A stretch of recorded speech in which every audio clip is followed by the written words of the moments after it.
Na na na na na na na.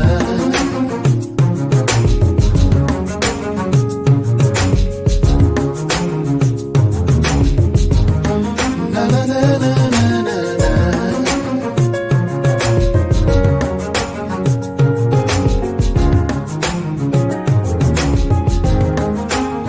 Come and try me. See if you find any wicked ways in my heart. You can know me and take away any wicked ways in my heart. You can know me and take away everything that was there. As I found, na na na na na na na, the words of my mouth and the meditation of my heart. Na na na na na na, sanctify me through thy truth. Your word is true. Your word is true. I just wanna be clean. I just wanna be clean. Baptize me with fire. Fire. Burn out everything that's not like you. I just wanna be clean. Keep taking me higher. Seated in heavenly places beside you. It was good for me.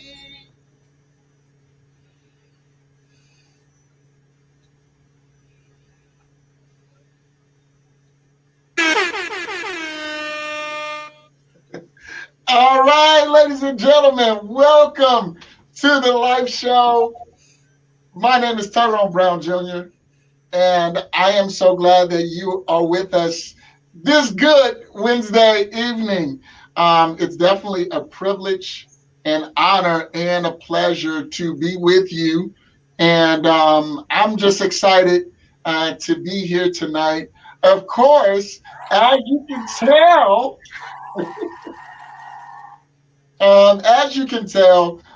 we do have a special guest in the house. Woo! All right. We do have a special guest in the house. But before we get started with our special guest, I just want to say thank you to all of you that continue to support us, whether you support us on YouTube,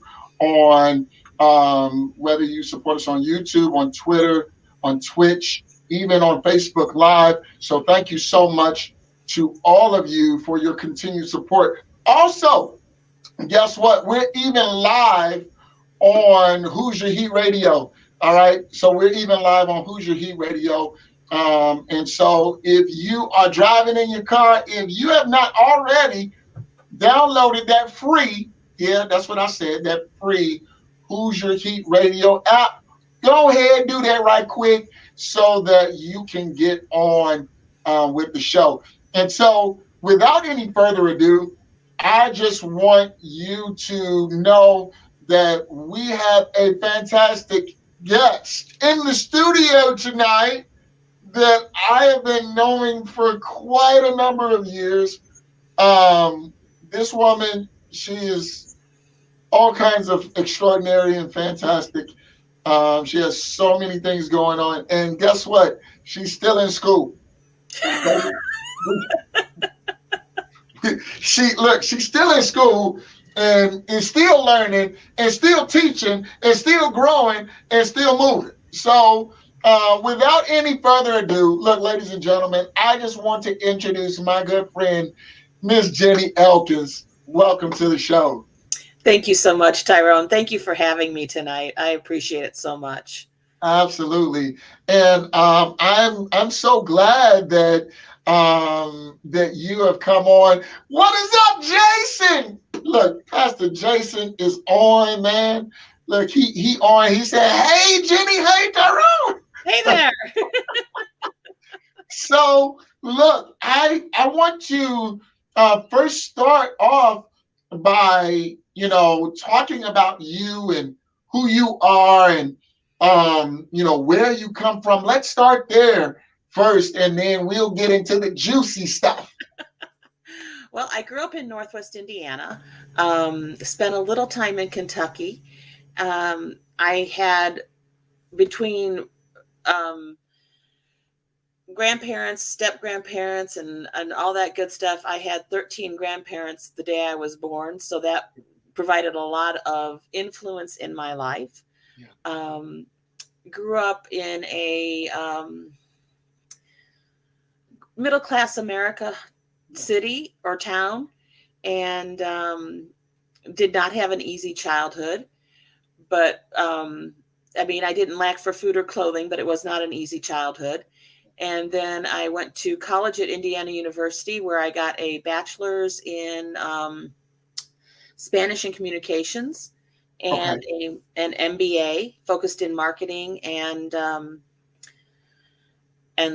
focused in marketing. Right. And then went on from there and married a gentleman who I spent 14 years with. And we adopted, well, in 2005, we moved to Valparaiso, and we bought our house with the intention of adopting several children. That had always been my dream, was to adopt children in need. And in 2006, we met our first, what was supposed to have been our first 3 children. And their adoption was final February of 2007. And in November of that same year, we lost him. So we had 14 years of a Christian marriage, and that was a blessing. Our last words were, "I love you." And, but I spent most of my career prior to that time in technology and those kind of realms.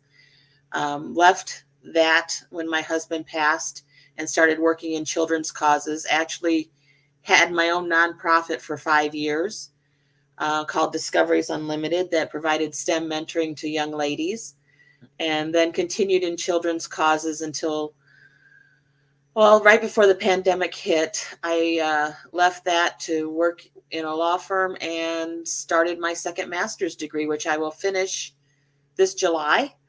And once that master's degree is finished in information and communication sciences, I will begin my doctoral in adult and community education. So that is pretty much me in a nutshell, I guess. I was waiting for more. Well, you tell me what you want to know, Tyrone. No. I'm just messing around. No, but I know the background, the testimony behind your life, and you have such a drive and a testimony, powerful testimony, as Pastor Jason stated. I really, and he really echoed my sentiments. I really love your heart and your passion, your compassion for other people.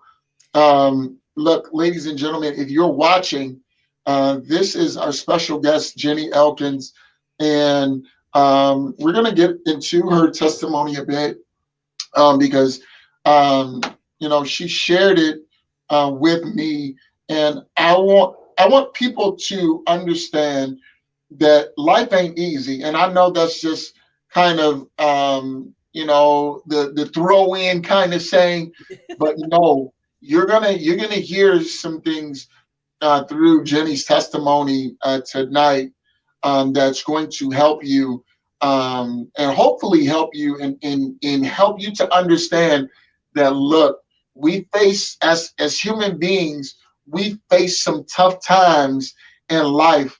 But Jeni, you've shown that, look, never give up, never quit, never back down, and you have continued to press on and grow beyond what people said that you could do. And so, a lot of people tell me that I can't do stuff. Say that again. I've had a lot of people tell me that I can't do stuff, and who told me that I was not worth the time or the effort, and that I was not worthy. I was not enough for what I needed to do. Right. I was told by someone very dear to me that I shouldn't go to college because I was not I was not capable of doing that. Wow. Wow. And I've got to share a couple things with you, Tyrone, that have helped me through that. Please. I had a grandparent who used to say that if Christ was sent here to serve, how can I expect to do any other? And so that kind of helps me focus my efforts on helping others to help me. Yeah. Also, I had someone challenge me to make a mantra for my life. And the mantra that I live by is, when you cannot change the world, make your corner smile. And what that means is, when you can change the world, you get your butt out there and you do it. But if you can't, you focus on that corner that you're affecting and you work on making that corner smile. Wow. Now that's big, Jeni. And most people, they wouldn't know who you are if they've never met you, because you're this, to other people you're quiet, kind of withdrawn, but you have helped so many people.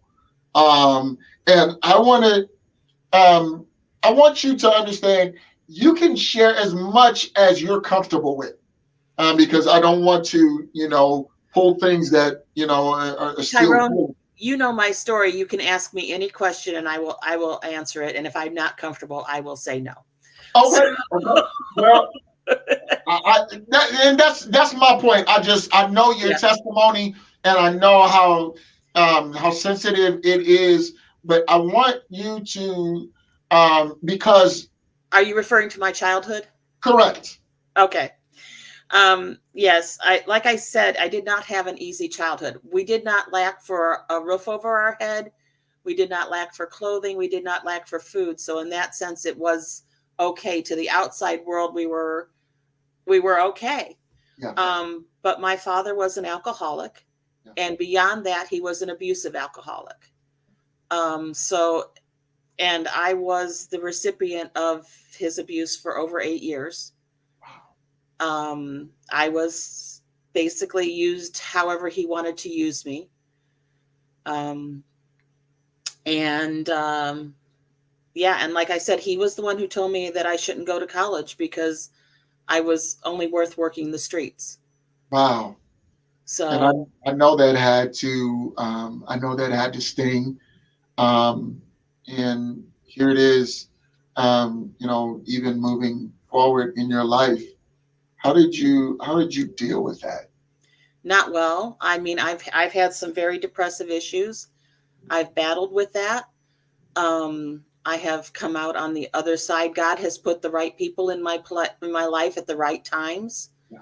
I have literally tried to commit suicide. Yeah. And I have not succeeded. When my husband passed, other people thought that I would try that again. And I had tried it twice before and hadn't succeeded. And so I looked at them. I said, God didn't let me succeed the first 2 times. What makes you think he's going to let me succeed when I've got 3 kids to raise? Wow. So I was not about to go down that path again. That does not mean that I did not deal with depression and grief after my husband died. Mm-hmm. I dealt with that very much because I went to work married, talked to my husband on the phone that morning. The last words we said was, I love you. And I came home and found him dead in front of our shed. After having just adopted 3 teenagers. They were 10, 12, and 13 when we adopted them. And literally their adoption was final February 1st of 2007, and their father died November 28th of that year. So tragedy on top of tragedy. And now, after your husband passes, where are you at mentally, then? Where were you at mentally after your husband passes? And then, of course, you have your whole background that you're still dealing with. So where were you mentally? Not in a good place.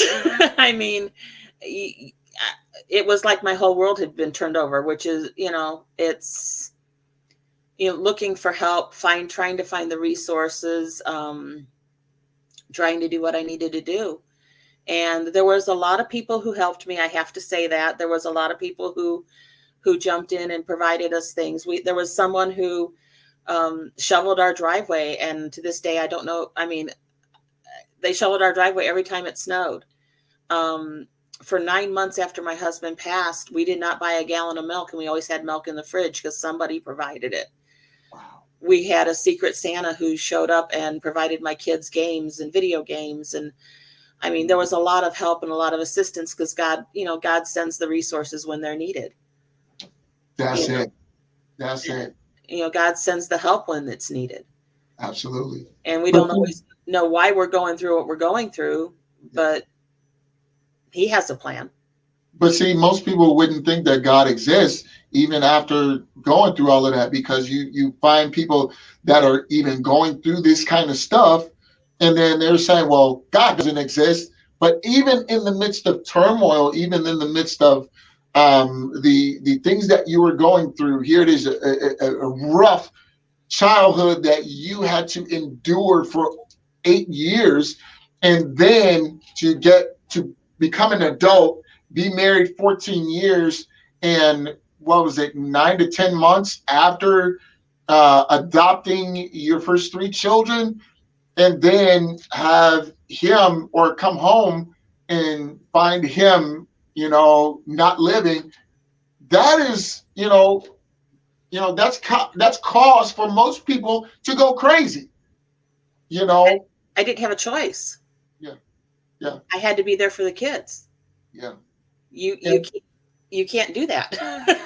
Right. And so after that situation, how do you move from that and move and progress, should I say? You breathe. You take 1 minute at a time until you can take 2 minutes at a time, until you can take 5 minutes at a time, until you can take 10 minutes at a time. And you just do the best you can with what you've got. Yeah. Like I said, it took a lot of people helping me. It took a lot of and I'm not saying there weren't days that I didn't want to get out of bed. Right. But, you previously asked me 2 pieces of wisdom. And one piece of wisdom I think fits in right now is no matter how long it takes, and it may take a long time. It took me probably over 10 years to get back to me. But no matter how long it takes, you have to get up one more time than you are knocked down. Huh. That is so huge. You said you have to get up one more time than you have been knocked down. Yeah. Can I use that mantra, because that's special. You can use that. That's special. Me personally, I hold on to words. Okay. I value words because words make up sentences. Sentences make up paragraphs, and paragraphs tell the story. Right. And now here it is. You've put all of these experiences together, and for you to say out of your mouth that, look, God is still good. The strength that you have to have in that instance is tremendous. It is tremendous. It's not my strength, it's his. There you go. I don't have to be strong. Right. I can find strength in my weakness. Yeah. And that doesn't, I don't mean to sound, all philosophical and what have you, but there are blessings in what has happened. I started to leave college once, and God put someone in there who gave me a scholarship and brought me back. Huh? Wow. And there's little things that happen, and sometimes the little things are the blessings. Yeah. When my husband died, yes, I came home and found him dead, and I had to do CPR on my husband, knowing that he was dead. Yeah. But later,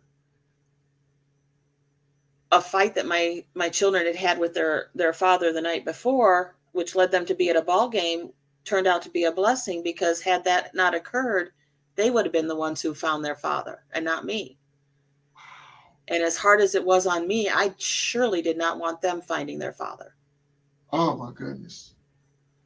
You You know, know, you're talking about a lot of the different things that you went through, you know, as a child, and then you being married, and then having your husband to pass, um, come home, and you find him, you know, passed away.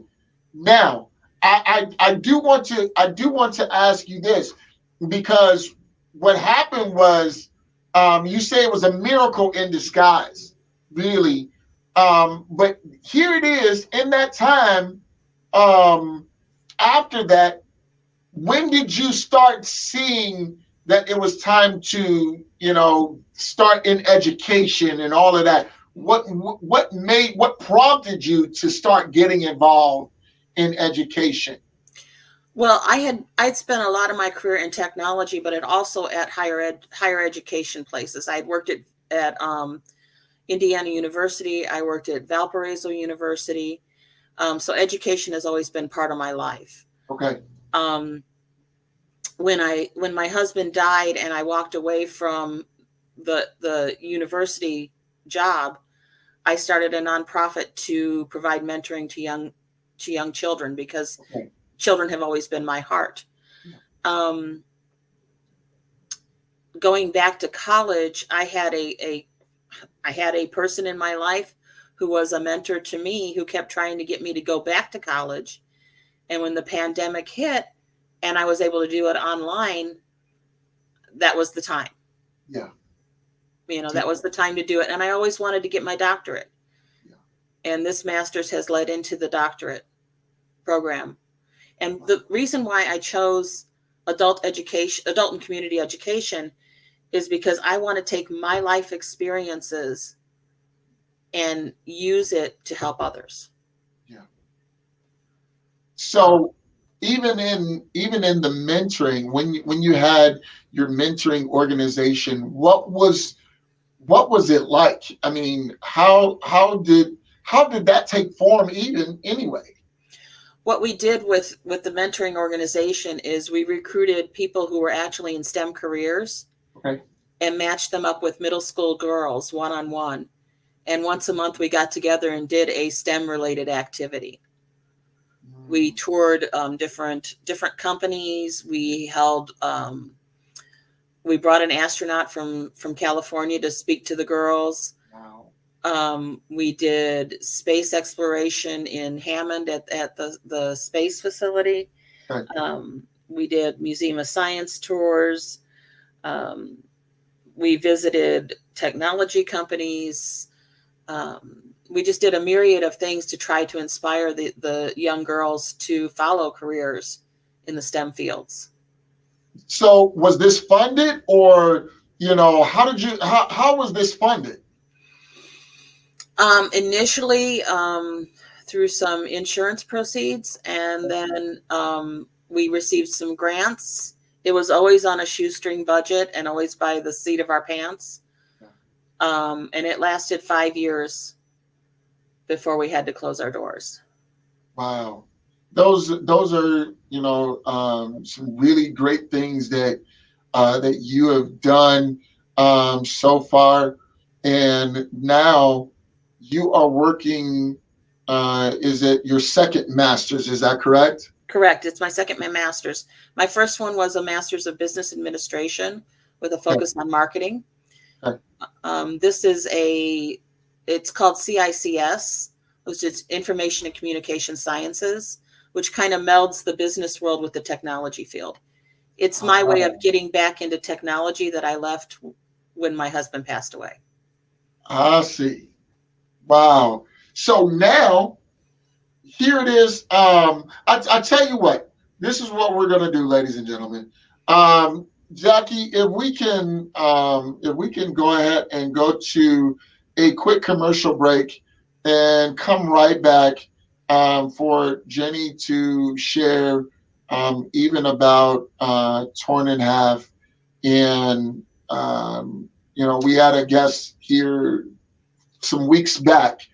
That was Jenny's other half, not her partner, and so her business partner. So we're going to talk to Jenny about Torn in Half and some of her other business things that she's getting involved in and stuff like that. But this is really, really interesting stuff. And so I hope that you guys are sharing this.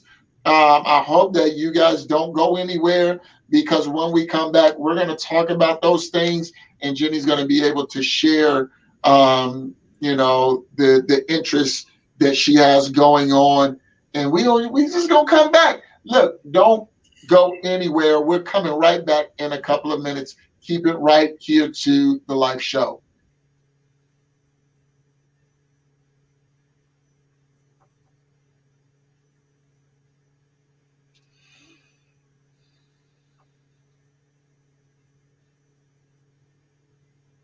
Jack, are you still there?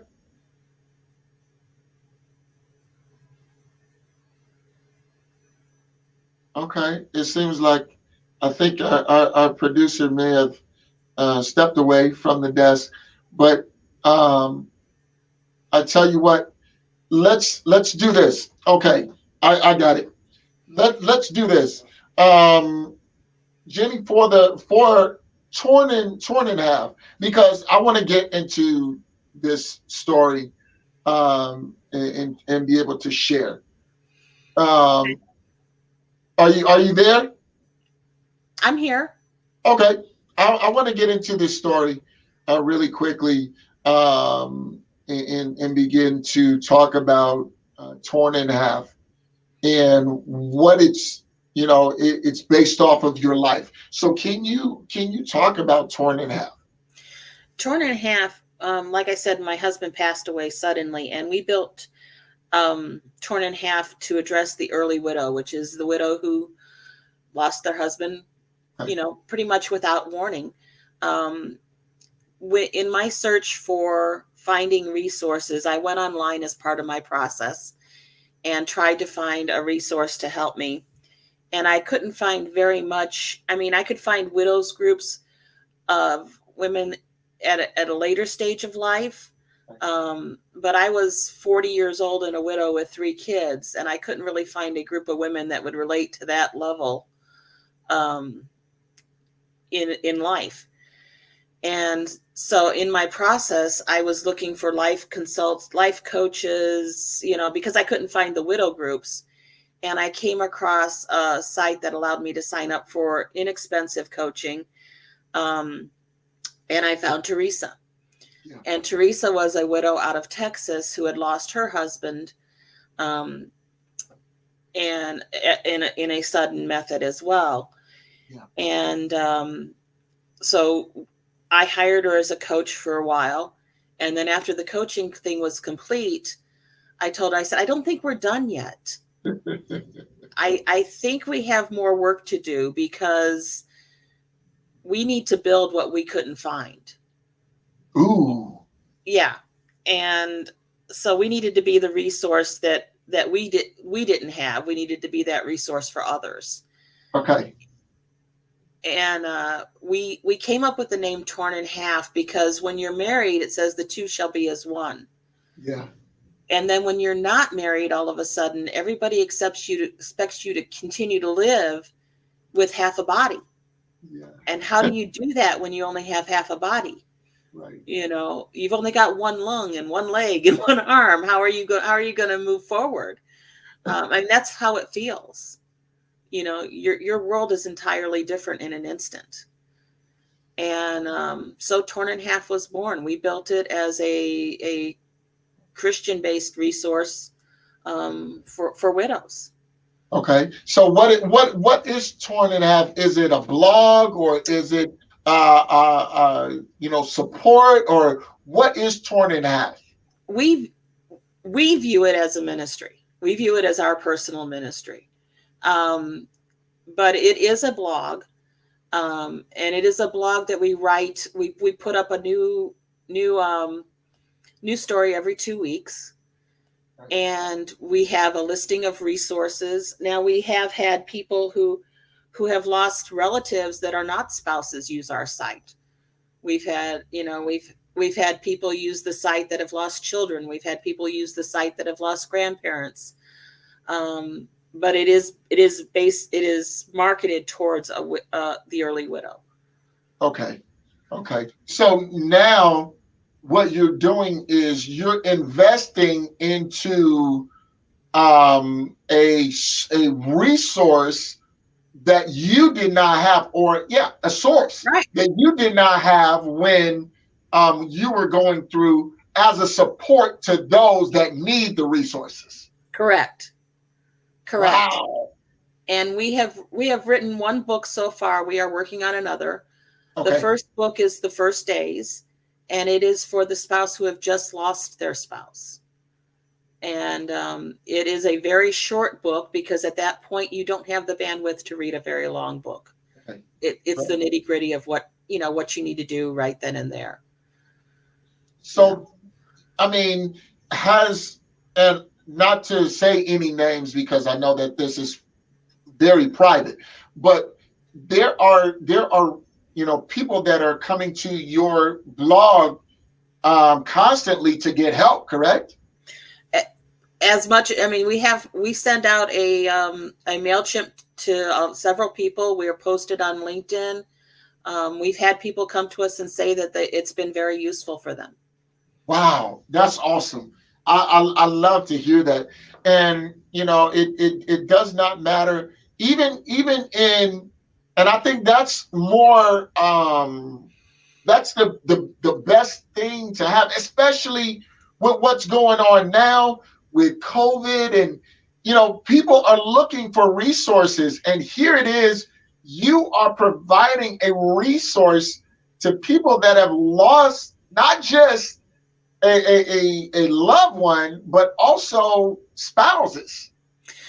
Like I said, it's focused on those who have become widows. Yeah. And we write some stories that are very uplifting. We write some that are very raw. Okay. Last year we wrote about the first moments, and that was the hardest things to write about. The first moments when you hear that they're dead, the first moments when you have to make those plans, the first time you go by where they passed away. My husband died in front of the shed in our backyard, and it took me 2 years to be able to walk in the backyard. Wow. So, it's not an easy process, and everybody's journey is different, and everybody has to be allowed the ability to process that. We talk about the widow wave, which is everything is fine and hunky-dory, and you think it's wonderful, and then all of a sudden something happens and you're a mess. Yeah. And you have to let those waves pass over you. And I imagine that your children and grandchildren have been your lifeline, along with the good guy. That's what I call him, the good guy. You're talking about what we call in the widow world, we call it the chapter 2. There you go. the second chance at love. The gentleman who is in my life is a wonderful gentleman. Unbeknownst to me, he was actually planning to propose the same week my husband proposed. And when he found out I was engaged, he did not tell me that, and re-enlisted in the Army. And he served 23 years in our United States Army. Wow. After my husband passed, I went to a class reunion thinking we might reconnect as friends, and he walked in with the woman he had just proposed to. And they were married for some time, and it didn't work out. And about a month after that was completed, he and I reconnected, and we've been together over 6 years. Oh my God. He is he's just a blessing in my life. He really is. Look, when I met the guy, I'm like, man, this dude is something else, man. Just like to see him in action, and the way that he talks and communicates, he's just like, yeah, man, and such and such and such. And I'm like, oh, okay. Look, I can hang out with him any day. And he is just, he is so, like, he is so much life. He is, he's like full of energy, and then he just does things. You don't even have to say anything. He has it programmed in his mind, and he just moves about like he needs to, and nobody, get in his way. He's just gonna move, and then he's gonna come and see about Jeni. Hey, you need anything? This guy is awesome. He is Awesome. he is phenomenal, and he is a great papa to all of our grandkids. Yeah. I'm the mama, he's the papa. Well, that's what I know you by, Mama. That's right. Yeah, we have between us, we have 15 grandkids. Oh my God. 15 grandkids. And so I imagine, and because I haven't experienced that, but I can imagine that your children and your grandchildren, they have kind of been your strength, kind of your force. They've been my reason to go on. Yeah. They've been my reason to do things. When you have children who my children were in several foster placements before they got to us. Yeah. And they finally had a family. They finally had a mom and dad. And then dad was ripped away from them. And their first question was, were they going to go back to foster care? Wow. And I had to explain to him that, no, I'm your mother and I'm not going anywhere. And I will be here. And had to pull it together. And it was, like I said, I had a lot of support. I had a lot of people helping me. But, I had to let them know that I was going to be there. Yeah. And that, I went and bought a sign that says family is forever and hung it on the wall. Yeah. Because they weren't going anywhere. They were not going back to anything. Yeah. So as they comforted you, you protected them.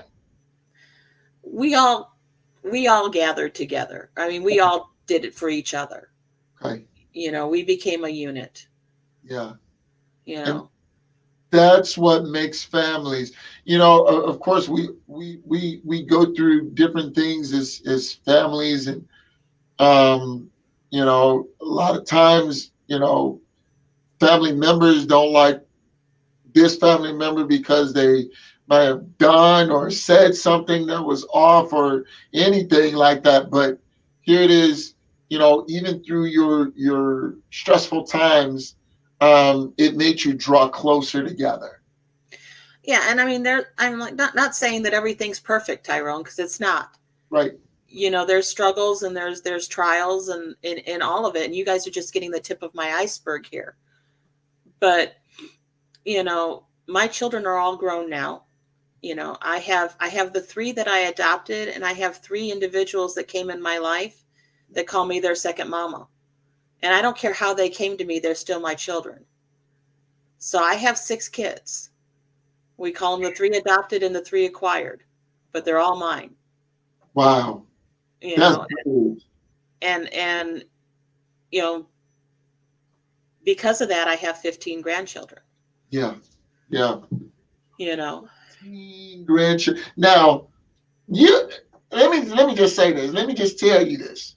You know that you're blessed when you don't when you don't physically bear children, but you spiritually bear them.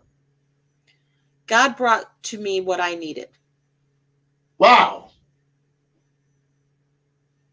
And now, at this point in time, that God brought to you what you needed, but you were also what they needed as well. That's His plan. Oh my! That's why you call it ministry. And now, I don't nothing slip. ministry is ministry every day, not sometimes, but all the time. And here it is now to grow and develop in this area. You've experienced something that people couldn't imagine in your shoes. And so, they don't, a lot of times people are going through things and they think that, oh, I'm the only one. I'm the only one going through this. Did that ever come past your mind? Like, All the what is time. me? All the time. When I was a child, I didn't think that was happening to anybody else. Yeah. And when I became a widow, it's your journey. It's very personal. Yeah. And there's a lot of times that you feel like you're the only one. Yeah. But when you get out of that space, then you can see that there are others that might need your assistance. There are others that this has happened to. There's others that may need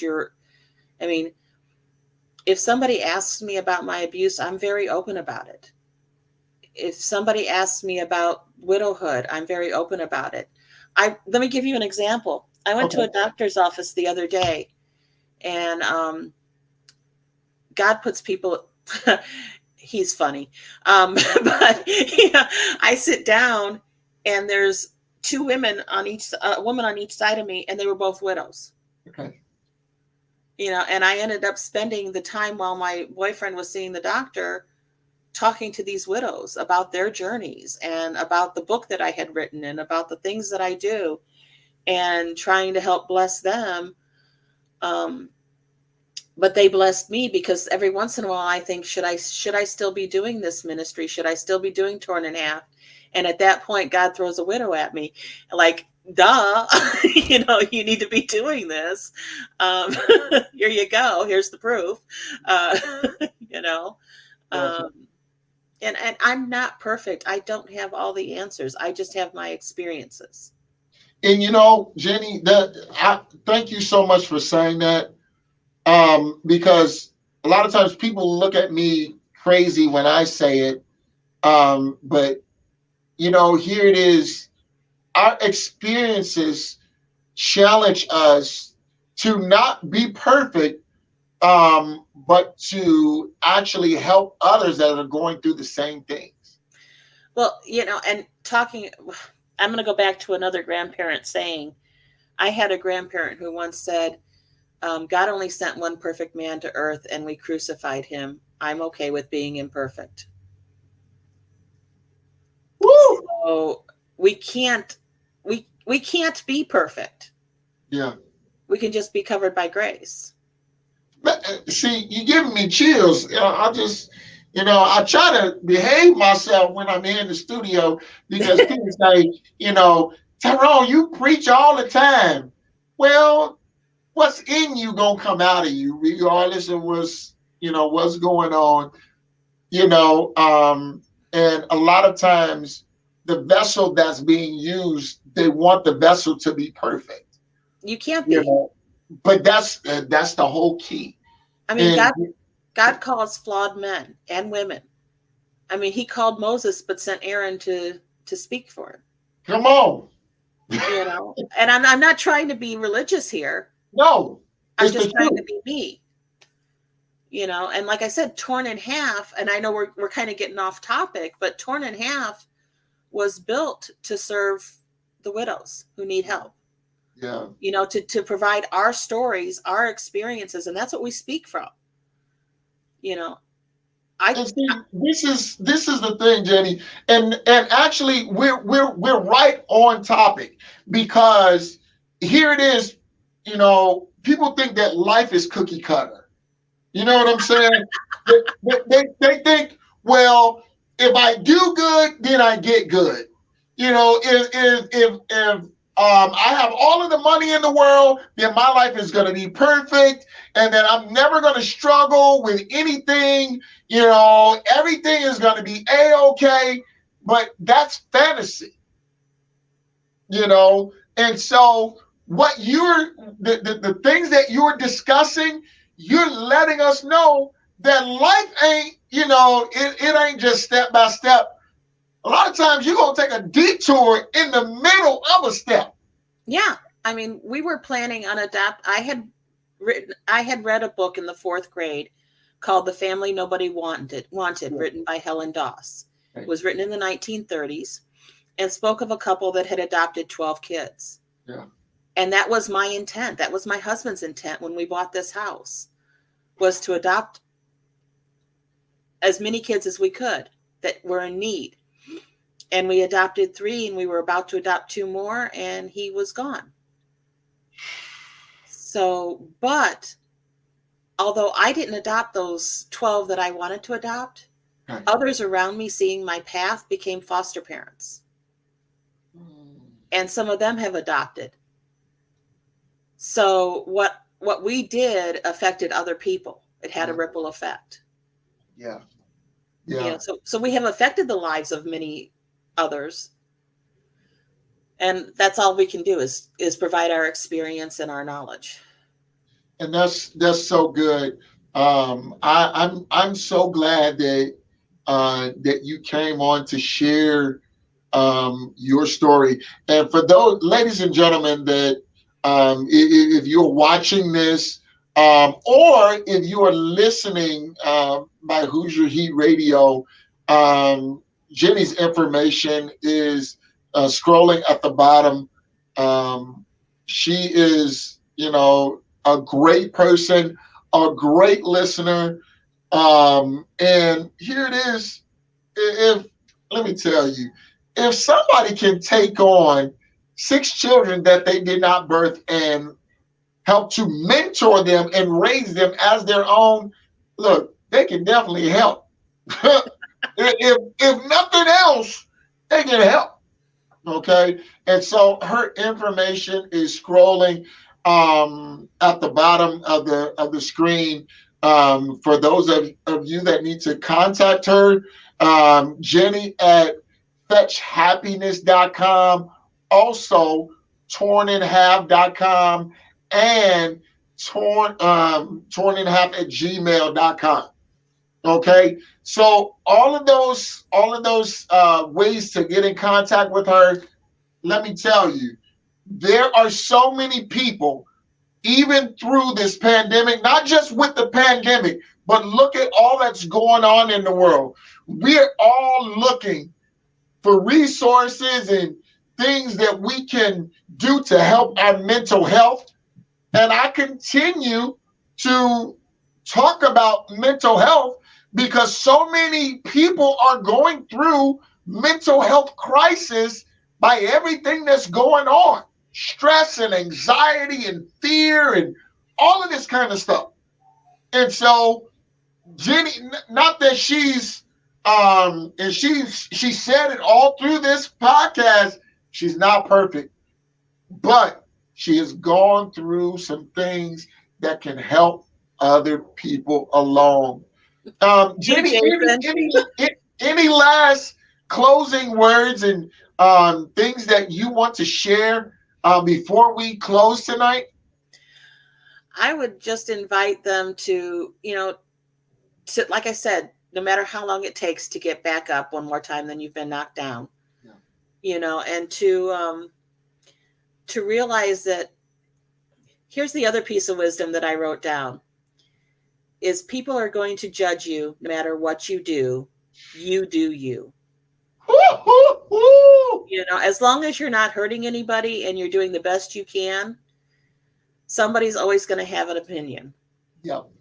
So do you, be you, and if you need to use our resources, use our blog, I invite anybody to read Torn in Half. Let us know what they think.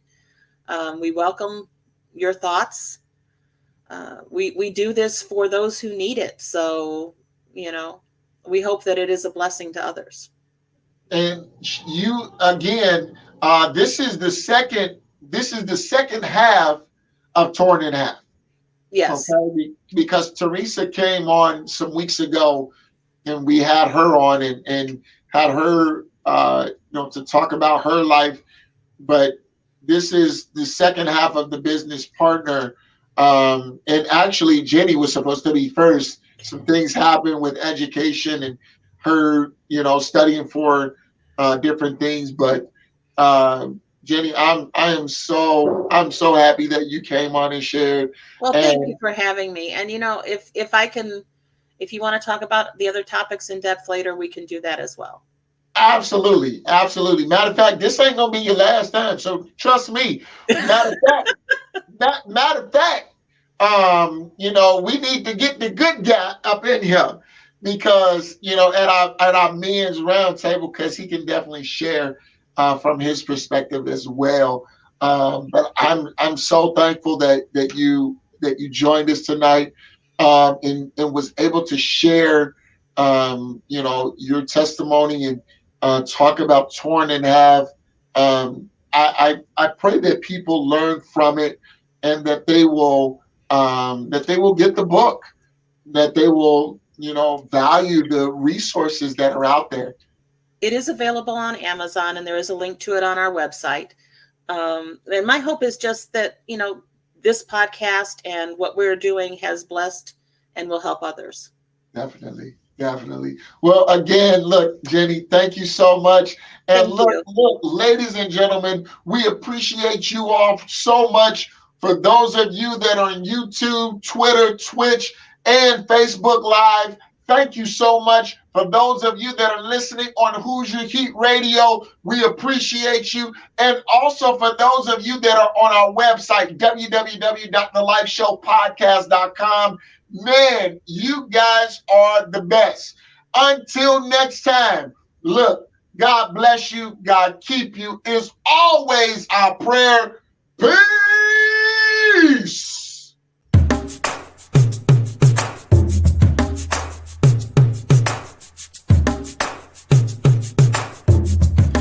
Na na na na.